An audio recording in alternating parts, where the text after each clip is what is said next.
Kampus Universitas Mitra Indonesia. Jumpa lagi kita dalam acara Bincang Santai.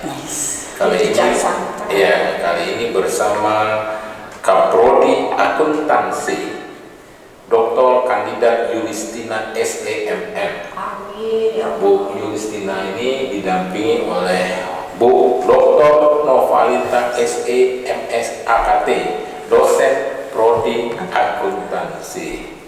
Ya, sebelum kita mulai, kita sapa juga pemirsa podcast TV tadi pun. Ya, pemirsa, ini tema kita adalah Prodi Akuntansi tingkatkan kualitas dosen S3 dan kurikulum OB. Terkait karena baru-baru ini Ibu Dr. Novalita SEMS AKT telah berhasil mempertahankan disertasinya di kampus Untirta, Universitas Sultan Agung Tirtayasa. Selamat ya. Ya, terima kasih Pak. Ini masih hangat ini ya, Bu Yulistina ya. Baru beberapa hari yang lalu. Jadi dengan segala proses dengan nangis-nangis dan semua akhirnya alhamdulillah. Yang pasti doa. Ya. Saya lebih tekannya, makanya saya pernah bilang dulu Pak, kayaknya kalau kuliah S3 ini yang pertama doa, yang kedua baru lanjutannya Pak. Alhamdulillah ya, bahwa di Prodi Akuntansi ini terus menambah yang jenjang S3 ini ya. Terakhir Kebetulan sudah dua yang berhasil dokter dan juga alumninya juga kebetulan sama. Makanya mereka tertarik nyebrang ke seberang Pak. Sebetulnya di Unila ada, cuman pada saat mereka Unila belum buka. Jadi mereka nyebrang ke Untirta yang terdekat lah palingnya. Dan kita terus meningkatkan ke jenjang S3 ya. Salah satunya Bu Yulistina nanti insya Allah menyusul ya. Ya Allah, mudah-mudahan tahun 2027. Dan yang lain. Iya. Tema kita Prodi Akuntansi tingkatkan kualitas dosen S3 dan kurikulum OB. Nah ini Bu Dr. Novalita SEMS AKT, karena memang baru hangatnya ini. Ini juga perlu dijelaskan kepada pemirsa podcast TV Kampus Universitas Mitra Indonesia. Apa tema yang Bu Nova disertasi? Silakan. Baik, terima kasih. Di sini saya mengangkat tema nilai perusahaan, efek overconfident direksi terhadap terhadap dengan melalui jalur kebijakan perusahaan. Bahasa gaulnya itu. Tapi kalau bahasa Inggrisnya nilai perusahaan, efek overconfident direksi melalui corporate policy. Bukan, overconfident bahasa gaulnya. Overconfident ini terlalu percaya diri. PD-nya seorang direksi dalam mengambil kebijakan perusahaan seperti itu. Overconfident direksi itu baik atau bagaimana Bu Nova? Iya, jadi dari hasil penelitian di sini dari overconfident direksi itu memiliki dua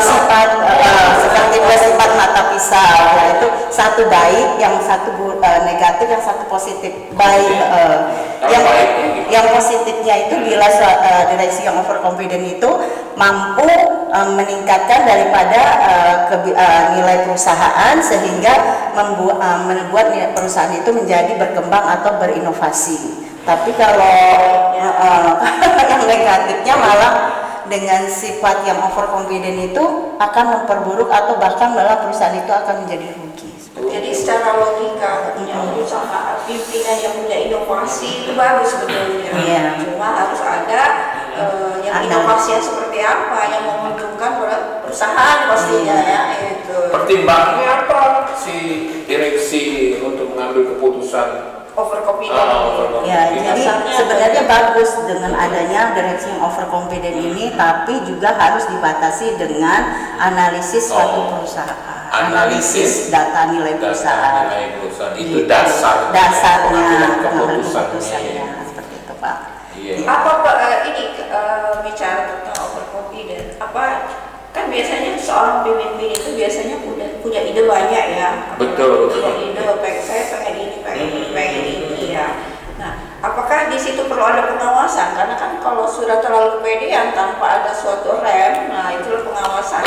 Apa ya, itu akan diperlukan dalam pengawasan itu audit istilahnya. Ya, jadi kan harus ada orang yang mengawas dari tingkah laku atau kebijakan dari pimpinan itu. Mungkin ada di disertasi Ibu. Ya, ada. Jadi begini Bu, dari kebijakan perusahaan sendiri kan ada 3. Kebijakan itu adalah ada struktur modal, kebijakan dividen, dan keputusan investasi. Jadi dari ketiga itu, kalau untuk struktur modal dan kebijakan dividen itu pengawasannya melalui analisis data. Tapi kalau keputusan investasi itu adanya pengawasan independen dari suatu perusahaan internal seperti itu. Oh, jadi harus ada pengawas internal ya, audit internal lah ya, jadi di dalam perusahaan itu. Betul. Ya.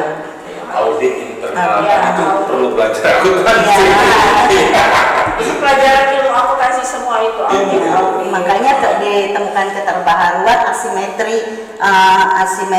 pola asimetri itu karena adanya 3 pola yang berbeda seperti itu. Jadi dari struktur modal, bagaimana kebijakan modal itu digunakan, kemudian investasinya harus kemana, sama pembiayaan kebijakan dividennya. Pembiayaan dividen kan harus membayar orang. Iya, membagi laba. Jadi intinya ini loh maksudnya, modal itu kan orang yang mau mengeluarkan Pak. Nah, investasi itu ke proyek mana ya? Yang untuk membangun perusahaan. Dividen berarti orang yang mau dibagi keuntungan. Iya, perusahaan kan ada investor seperti itu. Jadi kita memberikan sinyal ke pasar. Itu terhadap apa itu? Ke kinerja perusahaan. Nilai perusahaan. Nilai perusahaan itu sendiri sebenarnya kan menilai daripada kinerja perusahaan itu. Gitu. Jadi orang melihat mau investor tuh mau masuk ke perusahaan kita itu dilihat nilai perusahaannya seberapa besar nilai perusahaannya melalui sinyal pasar. Yang dilihatnya dari apa itu Bu Nova? Kan biasanya apakah dari harganya, dari nilainya, dari persentase untungan atau ya apa itu? Yaitu dari bahwasanya mereka membagikan dividen itu seberapa besar per tahun mereka membagikan dividen, itu seberapa besar size perusahaan dan probabilitas dari perusahaan tersebut itu. Makanya kalau di mahasiswa kita lah, Mitra akuntansi khususnya Bu Tina, itu dipelajari dalam mata kuliah apa? Oh banyak Pak. Jadi mencakup beberapa mata kuliah. Antara lain misalnya. Kalau audit analisa proyek, akuntansi kalau audit ada mata kuliah audit. Kalau misalnya akuntansi biaya ada. Kemudian kalau misalnya itu ada analisa laporan keuangan semua ada. Luar biasa prodi akuntansi ini kan itu investasi proyek itu. Bu Dr. Novalita nih yang menarik juga adalah apa ya, kebaruan. Ya, keterbaharuan tadi. Iya, yang sudah Nova sebutkan bahwasanya karena di disertasi ini menggunakan 3 variabel mediasi sekaligus sehingga didapat adanya pola asimetri yang tadi itu adanya antara struktur modal, kebijakan dividen dan keputusan investasi ditemukan pola yang asimetri seperti itu Pak. Kalau dukungan dari prodi akuntansi saya lihat banyak juga teman-teman yang menghadiri acara terbuka ya. Bu, kita kebetulan ditugaskan dari kampus dan juga support Bu Nova lah ya. Itu termasuk universitas ceritanya Excel inilah Pak Gawe hadir semua, berarti ada support. Ada support dari kampus bahwa mendukung pendidikan Bu Nova sampai. Tapi tidak hanya sama Bu Nova, kita memang harus budayanya itu ya mendukung. Kalau di salah satu kewajiban seorang dosen itu kan melanjutkan pendidikan. Karena kebetulan didukung juga oleh Yayasan Mitra, yaitu mendukung setiap dosen untuk kuliah S3. Nah, salah satunya adalah Bu Nova. Iya, tapi juga seperti kata Bu Tina tadi bahwa perguruan tinggi atau yayasan mendukung perkuliahan S3. Oh iya. Saat ini selain Bu Novalita, baru-baru ini juga sudah ada beberapa yang lulus S3 ya dari fakultas lain. Dari fakultas bisnis itu yang tahun ini ada 3 ya. Ke Bu Prima di Fakultas Bisnis, kemudian di Unova nanti akan bentar lagi ada terapi. Kalau di Fakultas Kesehatan kemarin ya. Kalau Fakultas Kesehatan Dr. Armen. Dr. Armen. Selamat lah ya. Ya alhamdulillah Yayasan Mitra Lampung mendukung dan mensupport dari setiap dosen wajib untuk ikut mengembangkan pendidikan pendidikan dari sisi SDM. Menarik. Implikasinya, ini yang menarik implikasi daripada disertasinya Bu Nova ini. Oke, baik Pak. Ini sebenarnya yang paling poin dari disertasi kita ini, apa sih implikasi yang didapat setelah kita melakukan penelitian. Jadi dari penelitian yang didapat itu implikasinya agar suatu perusahaan itu memiliki adanya pengawasan yang internal yang tadi disebutkan untuk dewan direksi, baik itu mereka memiliki sifat overconfident maupun tidak, sehingga dari pengawasan tersebut perusahaan dapat membatasi kebijakan yang dilakukan oleh direksi, seperti itu Pak. Iya. Iya, kalau di perusahaan publik itu kan intinya saham ya Pak. Oh iya. Jadi siapapun bisa masuk ke perusahaan tersebut. Nah, nilainya itu dilihat dari nilai perusahaan itu. Nilai perusahaan itu ya nilainya dari harga saham, keuntungan dia berapa sih? Kalau saya mau masuk perusahaan itu, kira-kira persentase keuntungan itu ya istilahnya dividen. Kebijakan, kebagian dividen. Ini kalau saya tertarik itu prinsip kehati-hatian juga istilahnya. Iya, betul. Ya sebetulnya overconfident-nya itu kalau saya kebetulan saya juga melihat Bu Nova menjelaskan di sana. PD-nya sebetulnya PD bagus.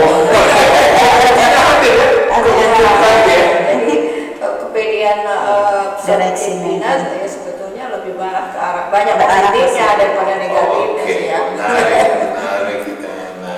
Tapi yang kita perlu juga diceritakan kepada pemirsa podcast TV ini, suka duka kuliah di S3. Sekarang udah dapet-dapetnya udah seneng aja. Karena nyebrang juga kan. Silakan Bu. Baik Pak. Jadi sebelumnya saya menceritakan awal pertama kali saya mau kuliah S3 ini, saya dipanggil oleh Ibu Warik II atau Ibu Dr. Maria Septi Centini Ali bahwasanya saya harus kuliah S3, tapi saya saat itu sempat menolak karena ya satu tidak ada biaya, ya segala macam lah yang saya ungkapkan. Namun satu yang beliau bilang, Mbak Nova harus melakukan pengembangan diri, itu yang selalu saya ingat. Dan juga ternyata di balik itu semua dukungan dari rektor dan ketua yayasan, karena rektor meminta untuk melakukan pengembangan diri, sehingga sampai karena saya waktu itu menolak dan nggak mau karena ya mungkin keterbatasan dari diri saya ini, tapi dengan support dan motivasi dari ketiga pimpinan tersebut, sehingga akhirnya dari ketua yayasan mencarikan saya tempat, ya itulah akhirnya dapatlah di Untirta itu, gitu Pak. Tapi itu juga tergantung semangat Nova dan perjuangan ya. Itu kan dorongan ya. Sebetulnya ketua yayasan Bu Rektor kan hanya mendorong ya setiap karyawannya untuk mencoba mengembangkan diri, tapi balik lagi ke dosen masing-masing. Iya, tapi ada juga yang bikin Nova akhirnya, tadinya Nova udah sempat down, hampir pedap lah ya dikatakan. Akhirnya Nova ke Kaprodi Nova Ibu Yulis. Karena Nova malu. Nova bilang kayaknya Nova nggak selesai kuliah ini, Nova mau keluar aja dari Mitra. Karena Nova malu mempertanggungjawabkan apa yang sudah dibebankan ke Nova, apa yang sudah menjadi tanggung jawab Nova oleh ketiga pimpinan tersebut. Akhirnya Bu Yulistina bilang coba konsultasikan ke Warik II sehingga mungkin ada solusi yang bisa didapat. Akhirnya alhamdulillah dari Warik II diteruskan ke Ibu Rektor, dan disitulah yang Nova mendapat kekuatan. Bahkan Bu Rektor bilang, ajukan saja Mbak Nova berapa yang Mbak Nova butuhkan, Ibu akan mensupport sepenuhnya full. Itulah akhirnya jadi Nova semangat untuk melanjutkan sehingga akhirnya bisa mendapat gelar. Itu Nova mengucapkan terima kasih kepada ketiga pimpinan dan satu Kaprodi Nova serta teman-teman yang support di perjalanan suka duka Nova, termasuk Pak Umar yang selalu Nova repotkan, dan teman-teman yang lain, Bu Desi yang lain-lain itu. Sehingga sedikit lagi juga ya Pak, sama keluarga Nova yang mungkin anak dan suami terutama yang ditinggal. Dan saya dengan jam terbangnya, bahkan mereka sempat sampai kadang puasa ya Pak, dengan keterbatasan yang Nova punya. Alhamdulillah, tapi sekarang sudah berakhir itu semua. Terima kasih Nova ucapkan pada orang-orang. Ternyata Nova dikelilingi oleh orang-orang yang baik. Terima kasih Nova ucapkan. Oke, Bu Nova dan Bu Tina, ini sebelum kita berakhir di sesi 1, karena waktu juga ini, ya, kita akan melanjutkan pada sesi kedua ya. Nah, ini yang terakhir ini Bu, di sesi pertama, tips semangat supaya mahasiswa kita, ya kan, terutama yang S1 atau yang S2 cepat kuliah, ya cepat menyelesaikan kuliah. Tips semangat belajar yang baik itu yang bagaimana? Silakan. Jadi tips yang semangat yang baik itu sebenarnya step by step, jangan pernah tinggalkan hari demi hari. Artinya walaupun kita satu hari ini hanya 1% yang kita lakukan, tapi setiap hari ada target ataupun ada yang kita kerjakan, jangan pernah tinggalkan walaupun sehari itu aja Pak. Sehingga jadi apa yang ingin kita capai, seperti kata kita naik tangga kan step by step, nggak langsung jadi. Nah itulah sehingga kita bisa mencapai apa yang kita inginkan. Itu tekadnya ya Bu Tina, ya tekad Bu Tina juga tekadnya besarkan juga. Semuanya kalau saya segala sesuatu itu pasti berproses. Baik proses, tidak bisa kita ujuk-ujuk langsung memuncak. Ya, segala sesuatu yang namanya berproses, kita bisa akan ada indah pada akhirnya. Iya betul. Menarik ini pemirsa podcast dari Universitas Mitra Indonesia yang pada umumnya adalah mahasiswa kita juga ini, Bu Nova dan Bu Tina. Ya kan? Kita akan lanjutkan pada sesi selanjutnya. Jangan kemana-mana, tetap di